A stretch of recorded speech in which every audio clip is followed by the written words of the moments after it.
everyone, welcome to our home. My name is Tom DeLevo. I'm here today with my wife Annie and our daughters Jenna and Caitlin. Annie and Jenna will be asking questions and making comments to tell you what this program we're talking about is all about. And our daughter Caitlin is the cameraman. You may know her from GNAT's Caitlin's Cats show. So we're all here today. And what we're going to do is show you a couple of Italian dishes to utilize what's available right now during the fall in Vermont. My grandparents were from Italy, makes me second generation Italian American, and I'm going to show you a minestrone soup, a vegetarian version that utilizes seasonal vegetables and also a true marinara sauce. Not like what you get in a jar, not a thick cooked long process, but a very quick, maybe half an hour sauce with 4 ingredients: olive oil, garlic, tomatoes, and fresh basil. And of course, a little salt and pepper thrown in. And that is it. Okay, let me show you what we have today. Minestrone, like I said, it's a seasonal thing, and it depends on where you are in the world. Everyone in the world has seasonal vegetable soups. In Italy, they would do similar to this, but we're in Vermont. What we have a couple of cups of chopped onions. I have mixed yellow and red. This is all part of what we call a sofrito. And a sofrito in Italian food is the same idea as in Spanish or Mexican food. There are aromatic vegetables that you saute to bring out flavor. So we have onions. We have 4 cloves of chopped garlic. We have a couple of sticks of celery diced, and I think that's 3 small, or it could be 2 larger carrots. You can use more. You can use as much of anything you want. You just don't want any one thing to drown out the whole dish, because it is a vegetable soup, not a carrot soup or an onion soup. We also use some sort of seasonal greens. Now, what I have here is some fresh chopped cabbage, and I also have some lacinato kale. If you don't like kale, you can use spinach, as long as you have a few cups of nice fresh greens. Also, this time of year, we have fresh zucchini, which I've diced up, and I have fresh green beans. And what you haven't seen is over here, this is 4 good size chopped tomatoes. And what I've done with these fresh tomatoes is I've cut out the core, cut an X in the top, dropped it into boiling water for about 20 or 30 seconds. You just take it out with a slotted spoon and drop it into ice water. And when it's chilled, you're able to just peel away the skin like so. Easy as can be. And then you slice it and chop it, and that's what you have. So, in a few minutes, I'm going to start showing you how I start sauteing the sofrito. It's in olive oil, about 4 good glugs. And when I say glugs, this extra virgin olive oil has a little plastic top on it, a spout. So I go 1, 2, 3, 4. If you want more, you could put in more. But I think that's enough for now. And as you're stirring all your sofrito around, you want to add a little bit of salt. The salt brings out all the juices that are in there. It helps to sweat off the vegetables, bring out the aromatic scents and flavors. And the salt also helps to prevent burning, because you don't want a burnt vegetable soup. Always, if you can, use a wooden spoon. And what if I don't have a wooden spoon? Can I use like a plastic spoon, a metal spoon, a rubber spatula? You can use all of those. I would recommend you don't use metal, because metal on metal can sometimes give a metallic taste to whatever you're cooking. I would recommend a wooden spoon. They're available in all grocery stores. They're very inexpensive, and you can use them for a long time. Okay. Hi, I'm Annie DeLevo, Tom's wife, and this is my daughter Jenna DeLevo, and we are here to sample the cooking and enjoy it. So we are looking forward to it being cooked. And I am also here to talk about a program called 3 Squares Vermont, which is the name for the SNAP program in this state. And they have a good deal going on at the farmers markets during September and October. Usually for 3 Squares Vermont, people who have access to it, if they spend $1 at the farmers market, they get a match of $1. But during September and October, they get a match of $2. So every day you can spend up to $10 at the farmers market and get $20 extra to spend. So you've got a total of $30 altogether every single day during September and October. And these are at participating farmers markets. The information you can see at the bottom of your screen.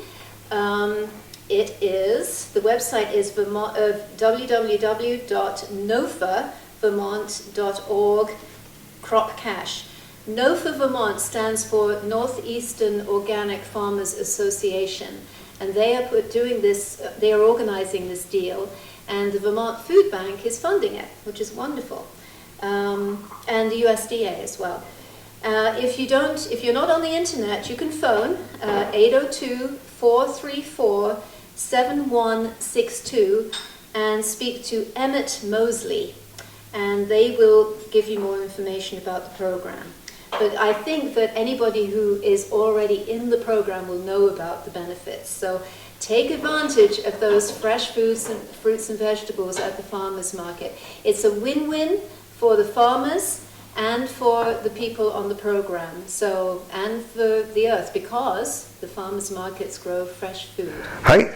What I've done while Annie was speaking was I started the sofrito. I have it in the pot with olive oil, and that again is onions, celery, carrots. I haven't put in the garlic yet. I'm letting the other things sweat off a little bit, because if you start your garlic too soon, it will burn. And I'm adding a little bit of salt to that to help the process.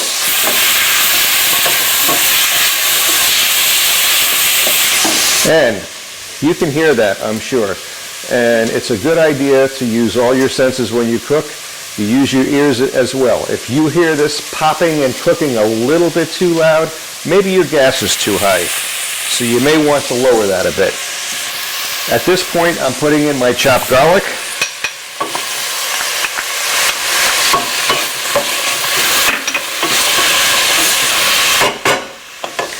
And also at this point, I have some dried herbs. There's a lot of rounds that are fresh right now. You can add those toward the end, but I'm putting in a little bit of thyme. It's roughly about a teaspoon. If you don't like thyme, don't put it in. Same with oregano, a little bit more, about a tablespoon of oregano. Who doesn't like oregano? If you don't put it in. If you like dried basil or just an Italian seasoning mix, which has sage and rosemary and marjoram and oregano, throw it in if you like it. Also, this time of year, there's fresh sage and fresh rosemary. I'm going to chop those, and later on I'm going to put them in. If you put them in now, they tend to lose their flavor. So you can hear that cooking away. You told us before you cook with your ears. Yes, I did. Yeah. So can you cook with ears of corn? Yeah, you can. You can even put corn in this if you like, because remember, we're in Vermont and we love corn. Italians love corn too. And you know, the pot doesn't mind, so throw it in. Okay, at this point also I have some zucchini. That's going in to soften up.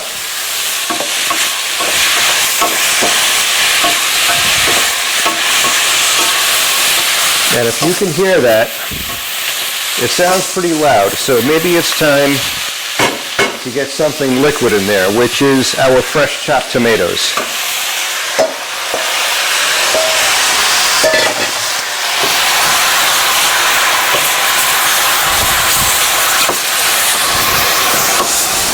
Okay, last but not least, I have my green beans and my fresh greens.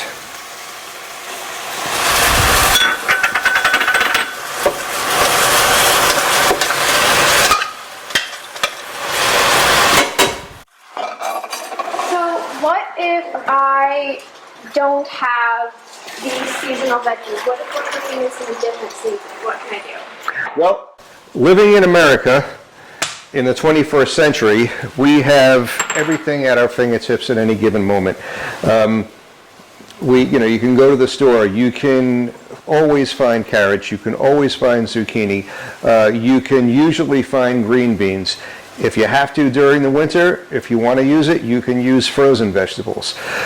We're pretty much open to this. It all depends on what you like. You're the one that's going to eat it, so you put in what you like. And you can use canned tomatoes. What's that? You can use canned tomatoes if you like. So at this point, I haven't put my beans in yet. I'll tell you more about beans later. I have roughly about 2 quarts of vegetable stock here. I have a little bit more, so I'm not putting it all in now. I may need it later. I may need more later because it cooks down. Also, a lot of liquid comes out of the veggies, so I may not need it later. So what I'm going to do is let that sit on the stove. Now you can add things into the minestrone, right, that you haven't got in today, like... That's right. If you want to have a meat-based, remember this is vegetarian, you can use diced up bacon, thick cut bacon, that you brown up before you cook your sofrito. You could put in broken up Italian sausage. You can use any kind of dried Italian sausage, like a soppressata or a salami, if you like. Remember that when this type of soup was thawed up a long time ago, there was no refrigeration, no electricity. They used dried cured meats.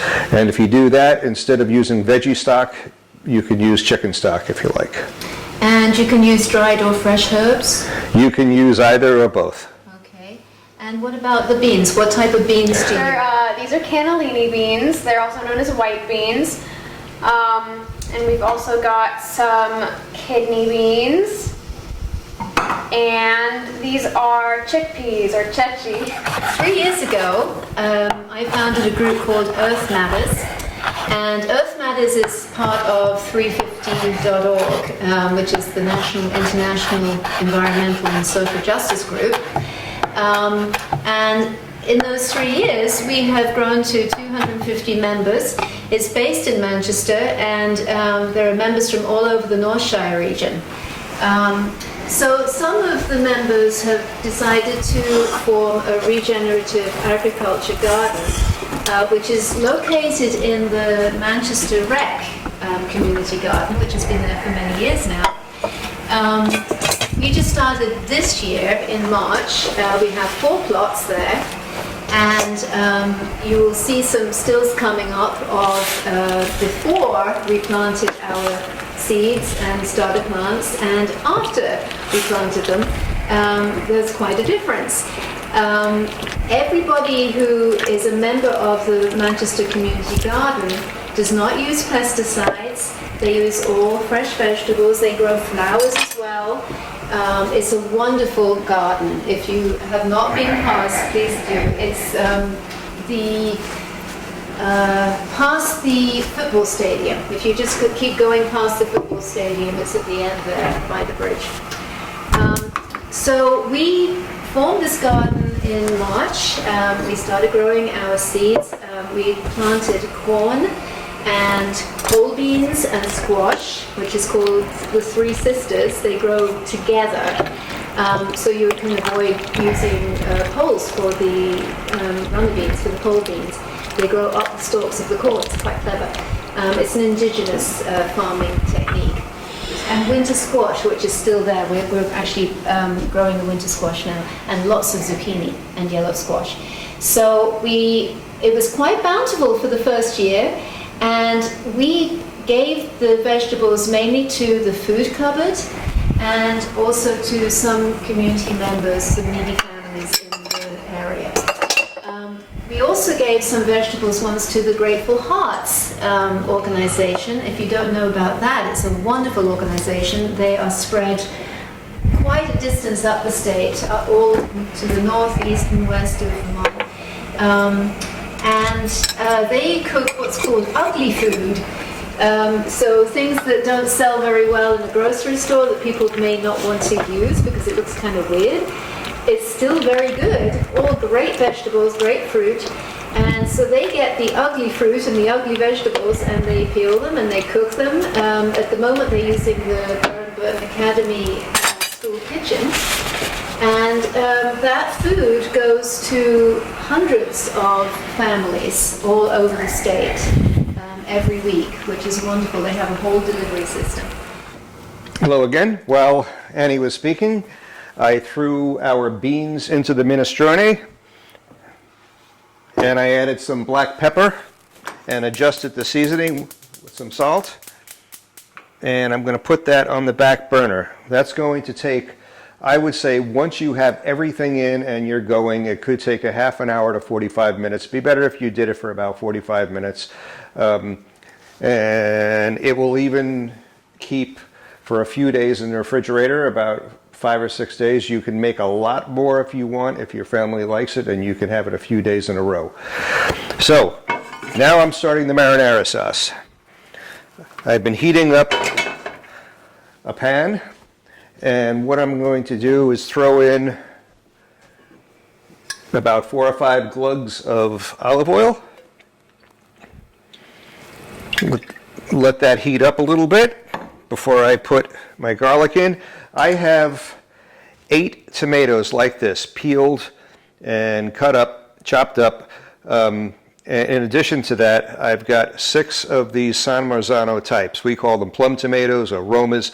We grew these in our garden, and they have much less liquid in them than these tomatoes. So this will help to make it a little thicker sauce. Okay, in goes the garlic. You can hear that sizzle. Move it around in the pan and add some salt to keep it from burning.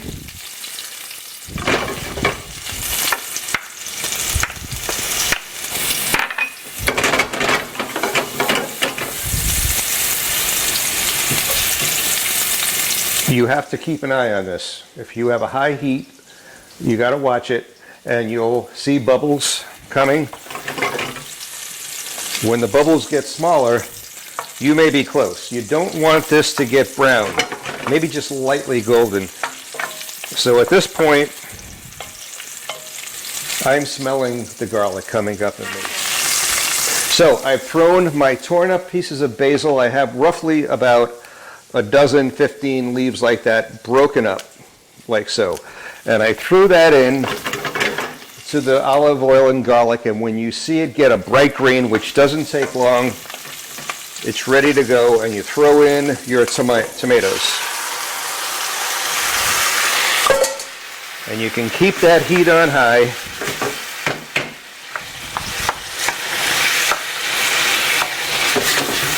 And then you just let it go for a while. So we have been growing our own tomatoes and other vegetables for the first time this year.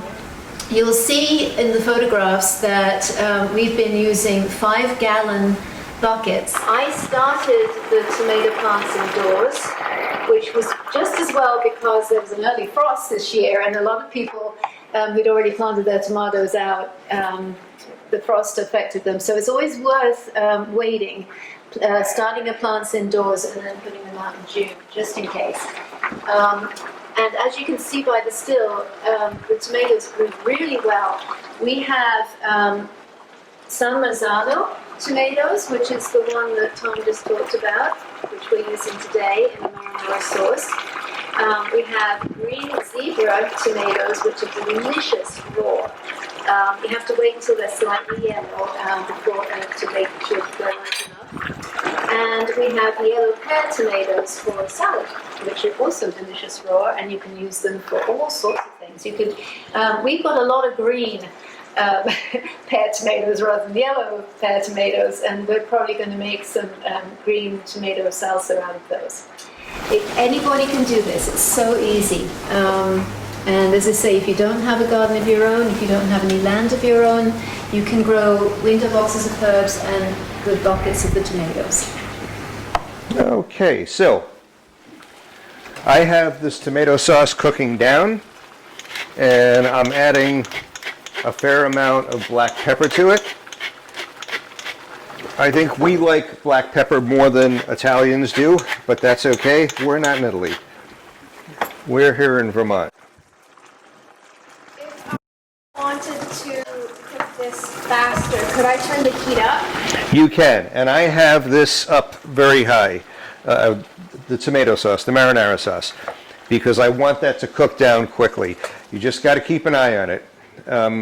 And while that's cooking, let me show you what I've done as far as cutting up these tomatoes. This is the peeled tomato. I'm just slicing it like you would if it had skin on it. And by the way, if you don't want to take the time or the trouble to peel the tomatoes, that's okay. Do whatever you like. You're the one who is eating it. And again, the pot doesn't mind if there's skins in there. And what you can also do with this sauce, you don't have to leave it chunky. I'm going to use a potato masher to mash it down. But if you wanted to, you could even put it in a blender later or a food processor to make it a little bit smoother. And if you like onions in your sauce, even though it's not part of the recipe, and you miss the onions, go ahead, put onions in, and you would saute those up in the olive oil before you put the garlic in. Can you tell us a little bit about the San Marzano? Ah, yes. Okay, so these tomatoes originated, well, all tomatoes originated here in the Americas, but they grow these in the San Marzano region, which is near Mount Vesuvius. It's a lot of really good soil there. It's volcanic soil. They are the sweetest tomatoes you can get anywhere. Italians revere them. Even though these are called San Marzano here, a true San Marzano has to be grown there, but it's the same style. You can also get these in a can. If you see Italian plum tomatoes in a can, like a 28-ounce can, about like so, they're probably, even if they're imported from Italy, they won't be San Marzano unless it says grown in San Marzano. If you see San Marzano style, it's not from San Marzano. Try them. They are the best. And what you could do, what I'm going to do, because we have a ton of these, I'm going to wash them off, cut them in half lengthwise, and as you can see, there's a lot less juice in these guys than these. And I take that little bit of green out where the stem was, and I'm going to put this on a baking sheet lined with parchment paper, toss these with olive oil and a little bit of salt, and lay them cut side down. Put them in a 400, 425 oven for 25 to 30 minutes, a little more if you need to. And what will happen is when the skin just comes right off easily, and before they get scorched, you take it off, let them cool. You can either freeze them like that for the winter, or you can put them in a food processor and you have your own tomato paste. It's concentrated later on during the winter if you want to make a tomato sauce with that. You throw it in, add a little water, add wine, add more tomatoes like this or canned tomatoes. It'll be delicious. Also during the winter, if you don't have these and you go to the store and buy them and they look pretty waxy and kind of flavorless, do this same process and it will wake them up and they will taste sweeter and very good. Okay, so a lot of this has cooked down. All the liquid has come out and it's cooked down about 50% of its original liquid. So I'm going to mash this up now. It makes it a little bit less chunky.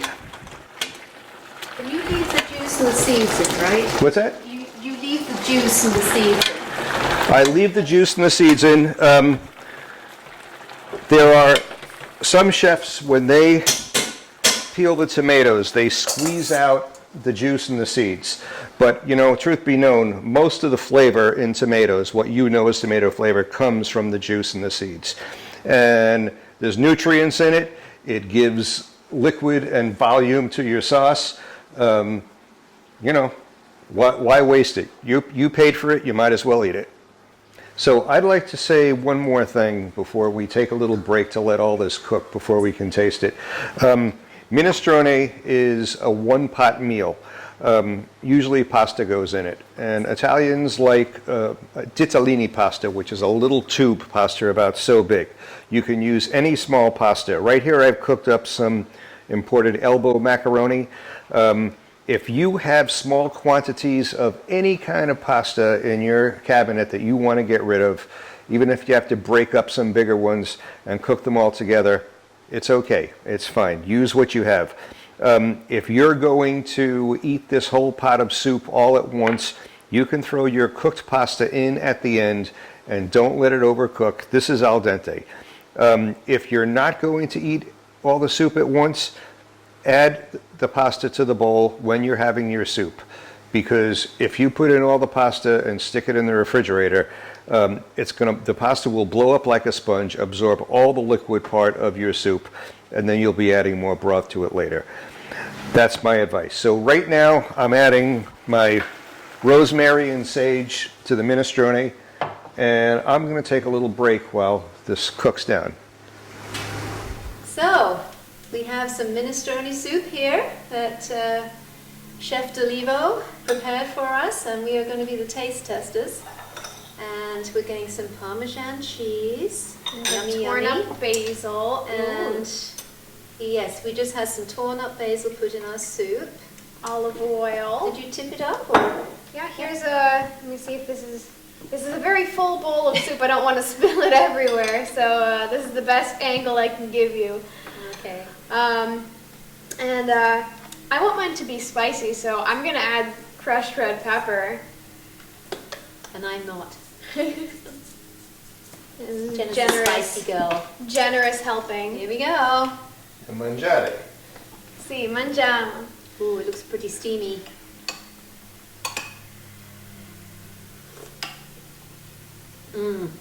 Oh, yummy. So what vegetables again are in the minestrone Well, soup? again, they're local seasonal vegetables. The sofrito is onion, celery, garlic, and carrots, all diced up. There is cabbage, white cabbage. You can use Savoy cabbage. There's lacinato kale. You could use spinach if you like. There is nice fresh zucchini and the fresh peeled tomatoes, garlic. And for fresh herbs, there are sage and rosemary, and then there's the dried herbs, oregano and thyme. And all these fresh vegetables, if they're grown in a regenerative agriculture way, it also means that we're helping the earth because it is a carbon drawdown. So that is a very, very important thing to remember for farmers. I think that we're going to try and promote that in the state of Vermont. Maybe we can lead the country in this, because regenerative agriculture also means that we're pulling down that carbon that is going up in the atmosphere and causing global warming, and we want to draw that down into the soil. So this is all good stuff, a win-win situation. And if you wanted to contribute more to that, you could get locally grown dried beans, the same type of beans or any combination you like, and soak them overnight, and the next day before you make your soup, you cook them in water for about an hour or so. Test them. You don't want them overcooked, and use those instead. And that way you'll also be supporting local farms. Earth Sky Thyme makes from really good rustic Italian style breads, nice and crusty. You should really eat this with a nice crusty bread like that, and some olive oil on it. I think you'll love it. Enjoy. Okay, so I'm going to say arrivederci. Arrivederci. Arrivederci. Arrivederci. Arrivederci. Say ciao. Ciao. Ciao.